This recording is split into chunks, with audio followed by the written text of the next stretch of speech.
ngokusho kwakhe lento uthi seyinesikhathi emqalile, uthi seyineminyaka phela cishe nje iba ama-3 years 4. Kodwa nje ukuphumela kwakhe ukuthi asitshele-ke thina uqale la sitshela-ke lapho esiqale khona-ke sathi siyazama-ke Alright, usizo. uneminyaka emingaki? Uneminyaka ewu-23. Usasemncane. So mhlampe mangabe nimbuza akavezi ukuthi akekho umuntu mhlampe umuntu wesifazane ake wahlangana naye. Uthi akekho umuntu asekahlangana naye. Ugcina nje ngokukhetha la intombi zenza zako-Facebook kanje. Uthi kodwa nje akazalala.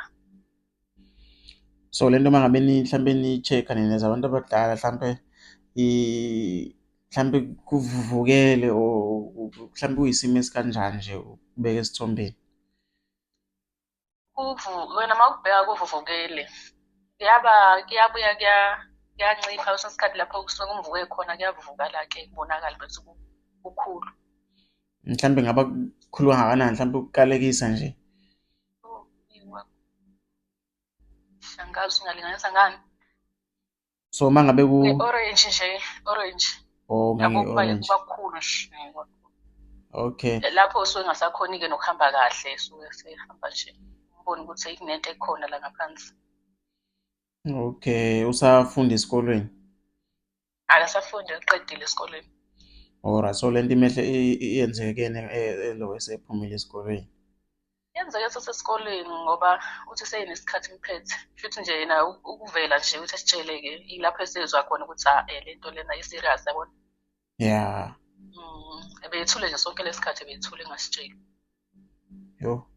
Mhlampe nike nazama mhlampe kuya kubantu besintu kanje ukuyo-check-a nje ukuthi kwenzakalani mhlampe inkinga ikephi. Sithi nje sitshelile la sesihambile cishe nje sebeyi-3 abantu besintu esibahambile. Sebeyi-3 or 2 ya. So bafike bathini la bantu besintu? Bathi ilumbo, bathi weqiso ukuthi phela ngesazi-ke kodwa bathi nje lo sasaya kuyesigcine kuye nje uthiwe ilumbo weqiswa lona angazi noma kuyenzekani lokho. Mhlampe into eyabekwa phansi. Eyabekwa phansi. Wase eqene waseyithola kanjalo not ukuthi mhlampe wahlangana nomuntu wesifazane. Yebo, washo kanjalo esigcine kuya kubo. Wamnikeza-ke izinto-ke wayesebenzisa-ke kodwa nje safana nje. Namanje akulungi. Akakalungile. Alright, njengamanje cishe le video sokwazi ukuthi siyifake kubantu abaningi. So ungathini mhlampe kubantu abanolwazi lwalento mhlampe ukucela usizo nje kubantu ukuthi bekusize benisize. Ebantwini nje abangaba nolwazi lwalento ephethele umntwana lona. Bengicela bakithi ukuthi basisize ngalento ngoba nathi asiyazi kahle kahle futhi akaze sahlangana nayo, siyayiqala nje ukuyibona kulo mfana lo. Bengicela nje basisize basilekelele ekutheni lo mfana abe right yabo. Alright. Yebo. Yo, thanda ukuthi kube nzima. Uthe uhlala kuphi nendawo? Ngila eThugela Fair uyazi? Ngiyabona lapho. Ya, la eMsinga. Okay. Ngizama ukuthi leli daba ngiliphonse lapha epejini nakuma-social media wami then bazovela lapho bazokwazi ukuthi bemsize umfana abakwaziyo ukwelapha ngoba sesiphila esikhathini esibi kakhulu. Abanye uzothi umuntu uyakwazi ukwenza into then bese uthola ukuthi ekugcineni mhlampe anisizakali yabona. Ya, khona kuyaba kanjalo. Uthole ekugcineni ugcine ukhipha imali Ukhipha imali qeda ungasizakali. Sengathi nje singathola umuntu oyaziyo lento ozokwazi ukuthi hhayi mina ngiyi-100% sure ukuthi into ewukuthi ngiyakwazi ukuthi ngiyenze ngoba izolo ngiphoste olunye udaba lomunye umfowethu then kwavela abantu abaningi besintu abathi banolwazi bazokwazi ukumsiza. So ngiyacabanga ukuthi cishe nakulolu daba bazovela abantu abafisa ukusiza kodwa-ke abantu abafisa ukusiza nengingakusho futhi kule simo lesi ukuthi niqaphele ngoba kuzoqhamuka umuntu from social media ethi ngiyakwazi ukusiza then ethi fakani imali emabhenki, zonke lezi zinto. So niqaphele izinto ey'fana nalezi ngoba sesiphila esikhathini esinzima kakhulu, i-scam siningi la kuma-social media.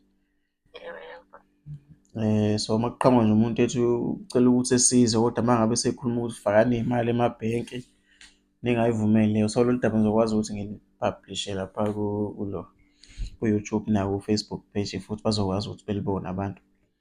Yebo, ngingajabula bhuti. Ngiyabonga kakhulu. Alright, sis, ngiyabonga kakhulu isikhathi sakho. Yebo, ngiyabonga nami bhuti. Shaba. Shaba. Bafowethu, lunjalo udaba ladadewethu nengane yomfana eneminyaka ngo-23 ebenenkinga-ke yelumbu la-ke eyikhwameni. Kuthiwa-ke liyavuvuka libe ngange-orange liphinde linciphe. Kubuhlungu kakhulu ngangokuthi kwesinye isikhathi ugcina-ke engakhoni ngisho ukuthi-ke ehambe. So bafowethu, ngiyacela uma ngabe kunomuntu onolwazi lokuthi mhlawumpe ubhuti lo engasizakala kanjani, nangu udadewabo ukhathazekile ngane yakubo. So siyacela ngingangixhuma lapha enambeni yami ethi 079 655 9670. Ngizokwazi ukuthi ngimxhumanise nodadewethu bekwazi ukuthi besize-ke umfana wakubo. Uma ngabe echaza-ke isitori, ngiveza ukuthi-ke umfana wakubo akusiye umuntu wamantombazane, usasemncane kangangokuthi akekho umuntu wesifazane mhlampe ake wahlangana naye. Nokunye futhi akuvezayo ukuthi-ke lento yinto abantu besintu bathi into akayithola eqa. Sazi ukuthi kwesinye isikhathi kuyenzeka uthole imeqo-ke isuke ibekelwe abanye abantu igcine isiyithola wena. So naye kungenzeka ukuthi kube into efana naleyo. So please, uma kukhona umuntu onolwazi lokuthi mhlampe dadewethu engasizakala kanjani, akangixhume lapha enambeni yami, angilandele lapha kwi-page lami. Ngikhona ku-Facebook, Msizi SA. I-page elinazo 83,000 followers. Uzokwazi ukuthi-ke ungithole lapho. Nenombolo yami ye-WhatsApp ngiyishilo, ngingayiphinda futhi 079 655 9670. So uzokwazi ukuthi ungithole-ke lapho futhi. Mina sengiphuma kanje okwakho ucindezela usubscribe, uthole zonke izinto esiy'phosta kuyona le channel. Uma kuwukuthi nawo nenkinga ethi ayicishe ifane neyomfana lo, then ngithinte lapha sikwazi ukuthi share isitori sakho, hlezi ukwazi ukuthi usizakale. Nezolo sisharile isitori somunye ubhuti wethu, bavelile abantu abaziyo ukuthi engasizakala kanjani. So nawe ungasali.